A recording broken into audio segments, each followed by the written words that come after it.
Mais pourquoi les Africains francophones qui parlent l'anglais n'ont pas l'attitude, le comportement des anglophones face à des situations données, face à des difficultés? Ça vous arrive de vous poser cette question? Pourquoi les francophones n'ont pas les mêmes résultats que les anglophones? Pourtant, ils parlent l'anglais ou ils font des sons en anglais. Eh bien, dans cette vidéo aujourd'hui, je vais vous expliquer ce qui est la cause de ce problème.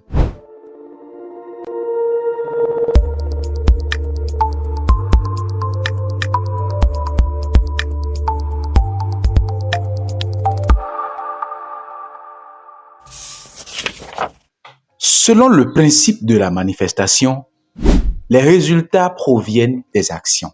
L'action vient des sentiments. Les émotions proviennent de la pensée. Les pensées proviennent de nos programmations, de nos convictions, de nos croyances profondes. Alors, c'est quoi le lien avec l'anglais et le francophone et l'anglophone?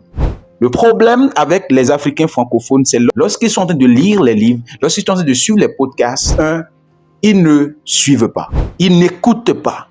Pendant la conversation, ils sont occupés à traduire les mots dans leur tête au lieu de suivre le message, le dessin que cet anglophone est en train de faire sur le tableau de leur esprit et se taire dans la tête et se taire dans la bouche.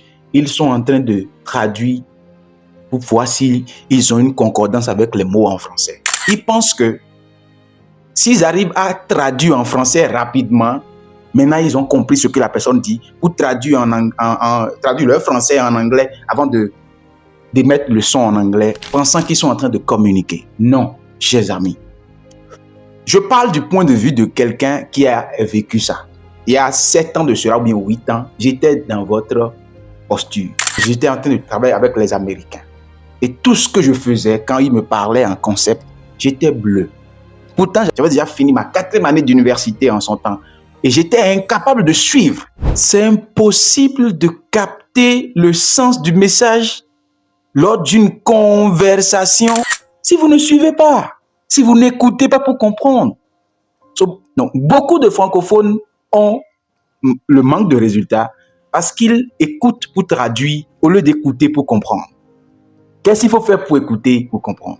Il faut juste apprendre à acquérir les vocabulaires naturellement. Et savoir que les Américains, les anglophones ne parlent pas en mots, ils s'expriment en expressions courantes de jour le jour. C'est ça qu'ils utilisent pour s'exprimer. Et il faut les apprendre et il faut savoir comment les suivre, comment les écouter, pour pouvoir les comprendre avant d'être ému pour se mettre en action et avoir de résultats. Pas plus tard qu'hier, j'ai beaucoup d'apprenants qui ont voyagé vers les pays anglophones et qui m'ont rapporté: monsieur, c'était vrai ce que vous disiez.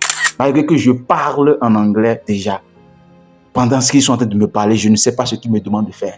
Si vous voulez avoir le comportement, l'attitude mentale, les résultats des anglophones, il faut apprendre à acquérir l'anglais en anglais uniquement et arrêter de traduire pour finir frustré. Vous ne méritez pas ça, d'être frustré. Vous méritez de parler l'anglais comme vous parlez le français. Est-ce que vous traduisez des choses en d'autres langues quand vous parlez le français? Ne voulez-vous pas vivre la même chose en anglais? Le truc ne suffit pas de mettre des sons en anglais. Je savais mettre des sons, mais je ne comprenais rien. Parce qu'il y a des choses que je ne fais pas. Donc, si vous avez vécu cela une fois, vous avez été devant les anglophones et ce qu'ils disent de faire, vous ne comprenez pas et vous n'avez pas les mêmes résultats que je ne suis pas Excellence, le formateur dont vous avez besoin tout de suite même. Laissez-moi un message en commentaire et nous allons discuter de comment vous sortir de ce piège qui bloque beaucoup de francophones à obtenir des résultats inoubliables, phénoménaux. Je suis Apollinaire, Apostix Kekere, linguiste de formation, formateur en anglais parlé, pragmatique. J'aide les Africains francophones à réfléchir en anglais uniquement sans traduire en français dans leur tête pour avoir des conversations impactantes. Une personne plus Dieu est toujours la majorité. Vous n'êtes jamais seul.